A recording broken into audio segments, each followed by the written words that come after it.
There's somebody in there?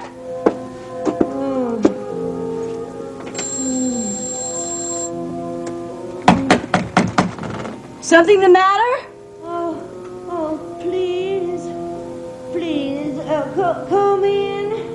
The door's open.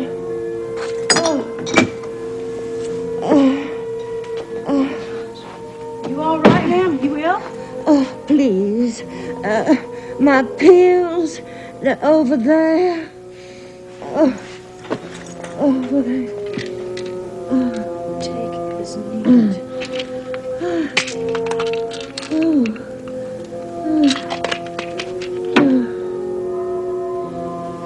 Here you go.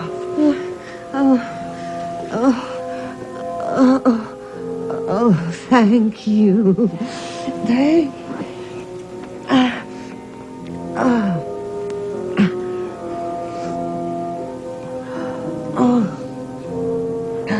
Thank you. I had a dizzy spell. I didn't know what to do. You want me to call you a doctor? Oh, no. I'll be all right in just a moment. Oh, I'm so sorry to be a bother to you. That's all right. I don't mind helping you. My name is Martha Cory. I just moved in this morning. I think that's what made me sick.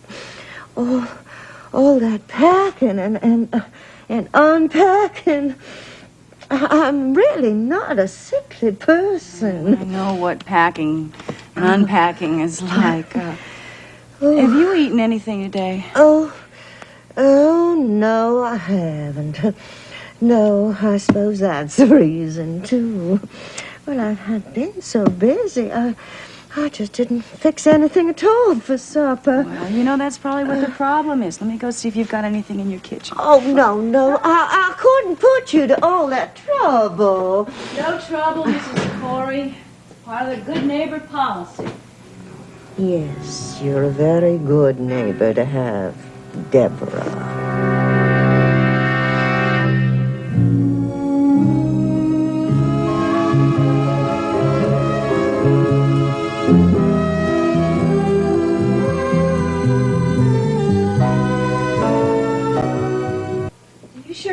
Mrs. Cory? Why, yes. What do you mean? Well, I thought your name was Mrs. Hubbard. You see, your cupboard is bare. You don't have a single thing to eat in there. Well, I haven't had a chance to do any shopping at all. I brought some things over with me from my last apartment, but they were all spoiled by the time I arrived, so I had to throw them out. Yeah, well, you know, I'm in the same predicament myself. I have nothing in my refrigerator. In fact, that's where I was going until I stopped over here. I'm going to go to the all-night deli down the street. You want me to get you anything? Oh, no, my dear. You've been so kind already. It's no trouble, really. What are good neighbors for? Well, I couldn't ask you to do that. You're not asking. I'm volunteering. So I'll just go down the street, and you just sit right there, and I'll bring you back something like, no heartburn food, turkey, chicken, things like that. Oh, well, I can't thank you enough, Miss.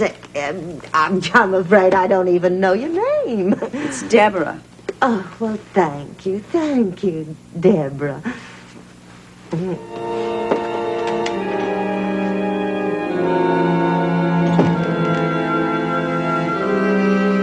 I see. So that's why you're running around here looking all bright-eyed tonight. I haven't seen your eyes glistening like this in about 6 months. Oh, well, yeah, I'm feeling pretty good. Look, so would you. If you found out Star was, seeing somebody, and then all of a sudden the guy takes off. Yeah, but Owen is coming back, right? Well, I don't know. Maybe he'll go out to California, he'll fall in love again with the Hollywood scene. Maybe his movie will be a big success and he'll get 1 million offers and he'll just stay the hell out there. Mm-hmm, and leave you a clear field, right? Well, I don't want to kid myself. He is kind of crazy about her, that's obvious. And he's left his wife. Or vice versa, yeah? You sure about that? I mean, is this marriage really over? Well, that's what I hear. So I guess now he has a clear field too, huh? Oh, I don't know. Sounds to me like it's advantage Guthrie. Yeah? You really think so? You know it, man. As a matter of fact, I can tell you know it. You know, this just might be the time to make the big move. I mean, we could make it a double ceremony. No way. I am not going to make the same mistake twice. I am not going to put pressure on her like Owen did. No siree. I think that Steve Guthrie is going to have to establish a new beachhead. You got me? That away, Steve. Okay. Hey. I can think of a half-dozen criminals still at large who would just love to see this. Hi, Chief. Sorry, Chief. Didn't think you were coming in tonight. I like to surprise people. It's amazing what you can learn around headquarters just by walking around. Yeah, Steve and I were just discussing... Deborah. You remember Detective Saxon, don't you? Yes, I remember her. I remember that she had the Stokes case, but it's now in your lap. Is that report ready? Yeah, I gotta see. It's right here. All I gotta do is dot the I's and cross the T's. I asked you to bring that up to me as soon as it was done. It'll be on your desk first thing in the morning. Well, I'm here tonight, so why don't you bring it right up?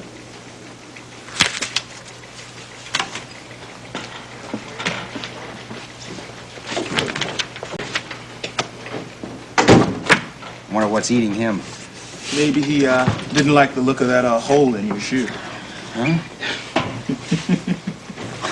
Well, you look at that. I have given my soul to this department. And you think anybody cares? You think that man appreciates it? No way. Nobody cares at all. You know what I'm going to do? I'm going to quit because I've had it. Up to here. I'm quitting. Right after I take this report up to Chief Mallory. I figured as much.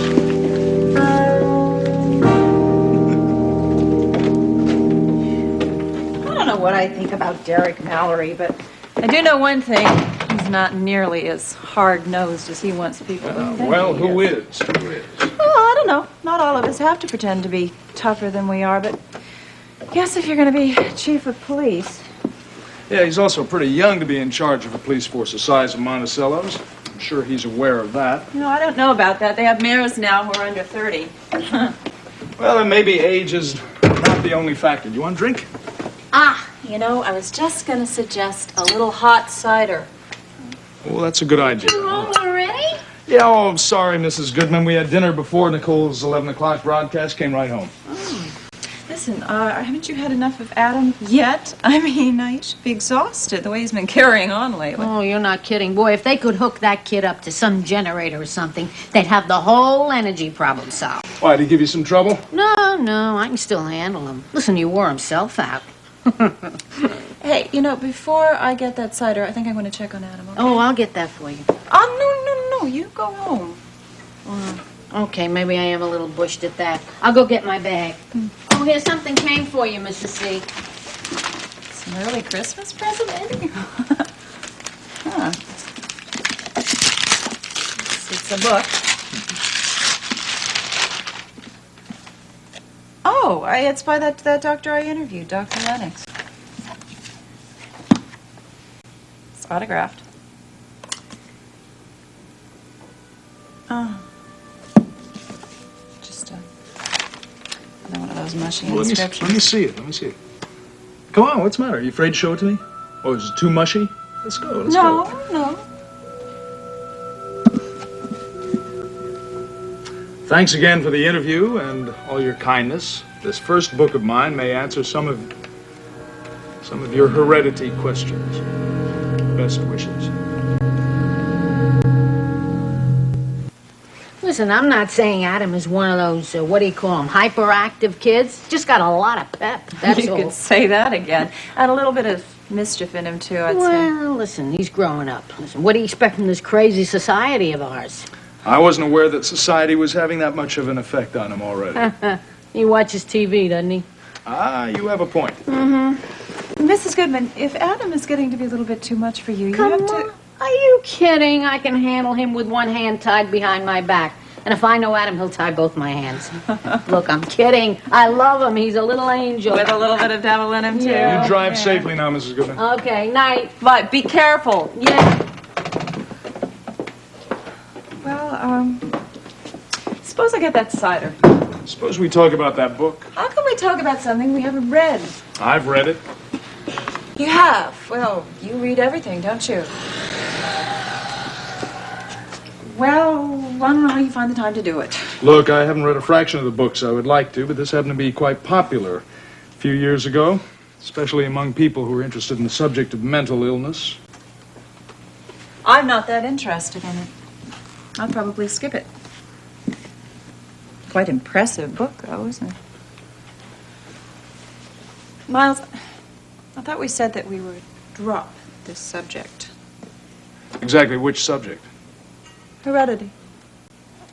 Look, I never said we had to drop it, Nicole. There's nothing taboo about it. I was just Dr. hadn't sent me the book. I mean, I wasn't that interested in it. I was just being polite to him. Nicole, listen to me. Don't be self-conscious about this, all right? You were curious. He brought up a topic that was on your mind for a whole year. You wanted to know more. You asked him some questions. And I got all the answers I need, thank you. And especially the one you gave me about 90 to 95% of the children whose parents... I don't want to start this conversation again. Well, listen, it's all right. I'm not sensitive on the subject, believe me. Well, you know, you've eased my mind about it already. Honestly. As long as you understood what I told you. Yes, my mother did suffer from schizophrenia. Yes, she committed suicide as a result. But so far, I have shown absolutely no signs of the disease whatsoever. Oh, stop it, it's not funny. Listen, if you really want to shut me up, there's a better way. This? That's the one. Uh-huh. Listen, I'll tell you one thing about my mind. It's got strange and magical powers. Oh, it does? Yes. Just realized that tonight. I can read minds. Wow, how did you find that out? We were sitting across the dinner table from Chief Mallory, and I could practically hear the voices coming right out of his head. Oh, what was he thinking? He was thinking, boy, is that guy ever lucky? What did he ever do to deserve such a beautiful wife? I don't think Derek Mallory has such a high opinion of marriage. No, he seemed a little bit, sensitive about the subject, didn't he? Did you hear what he said about his wife, that he hit her? I mean, do you think he meant that literally? Yeah, I think so. Well, that doesn't mean he can't appreciate a beautiful woman when he sees one. And he saw one tonight. What do you say we forget about that cider?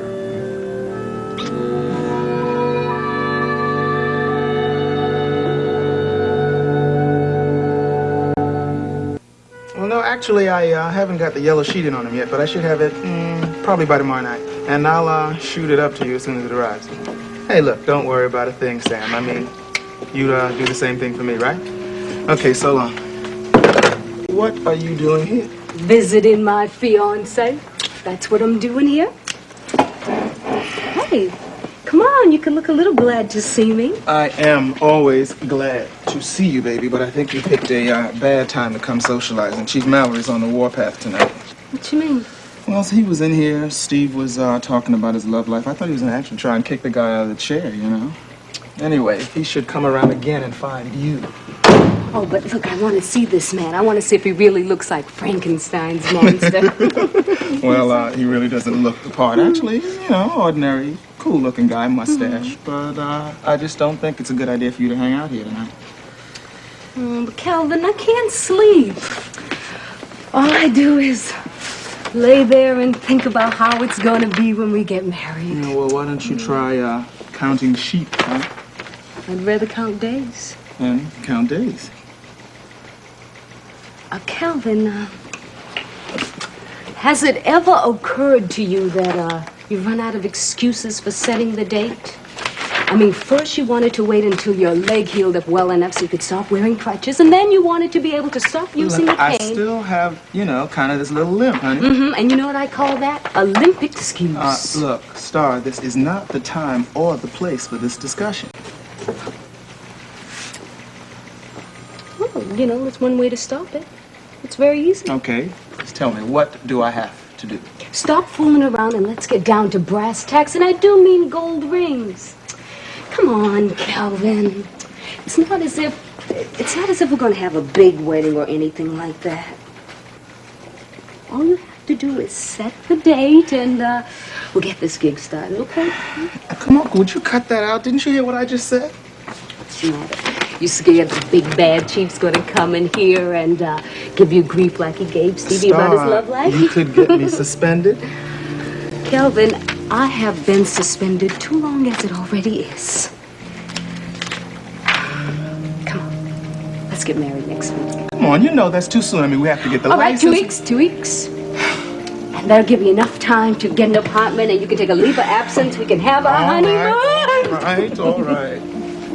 In 2 weeks, we are going to walk down that aisle, even if I have to limp all the way. All right. I think the DA's office is going to have any problems getting an indictment against this guy.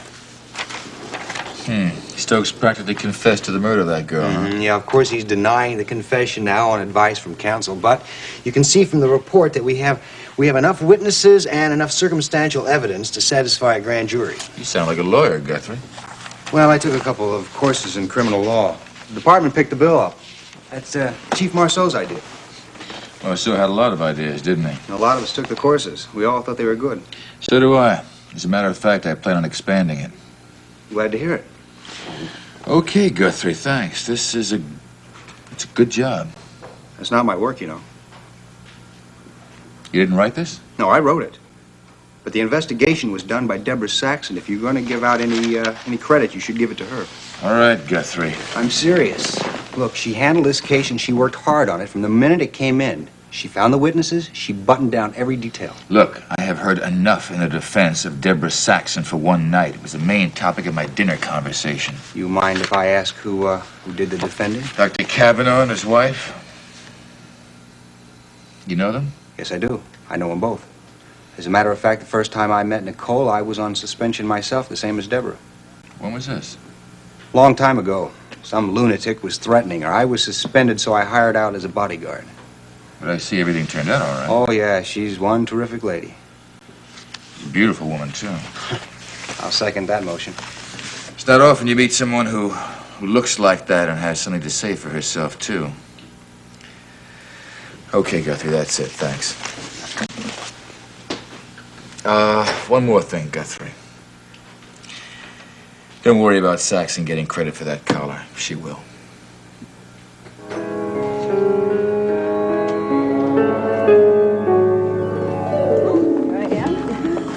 Didn't take very long, did it? No, not at all. But I still feel guilty about letting you do this for me. Oh, come on. Look, I got some ham and some turkey, 2 kinds of bread. Oh, nice warm chicken here. Oh, my. And some coleslaw. You know what I think? What? I think we ought to have dinner together, if that's all right with you.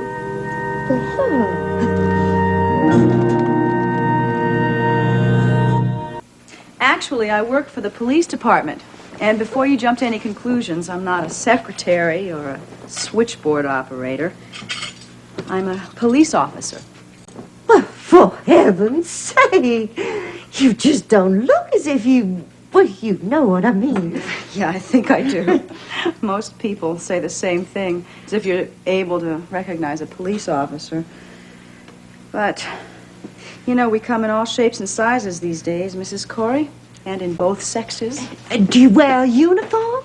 Oh, I'm a detective.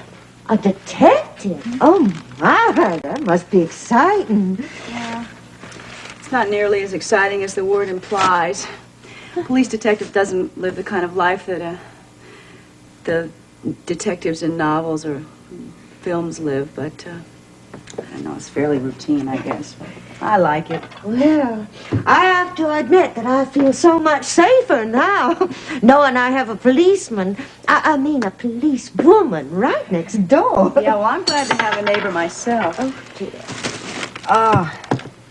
You know, this apartment's been empty for months.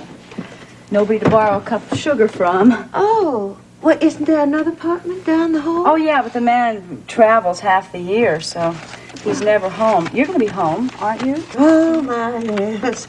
Except I do have some friends that I visit occasionally for several days at a time. Oh, my, this is just so lovely. Look, I hope you'll let me help you pay for this, Deborah. Don't be silly. You don't have to pay me for things. The way you can pay me back is by coming to visit me every once in a while. I'd like your company. Well, I'd be very happy to do that. You know, I was looking at that cameo. It's really very lovely. Oh, yes, this. Well, I really don't think it's right for this blouse at all. Oh, I think it's lovely. No. You know, I just remembered something. What? What's that? Forgot the mayonnaise. I've got some in my refrigerator, though. I'll be right back.